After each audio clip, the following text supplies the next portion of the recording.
పసుపు తాడు ఒకటే మహాభాగ్యమై బ్రతుకుతుంది పడతి పతే లోకమై మగని మంచి కోసం పడే ఆర్తిలో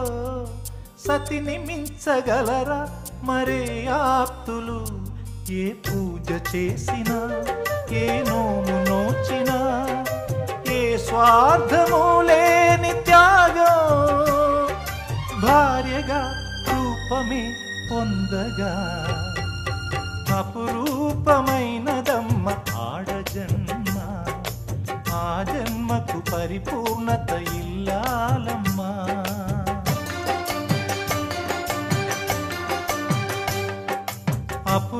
అపురూపమైనదమ్మ ఆడజన్మ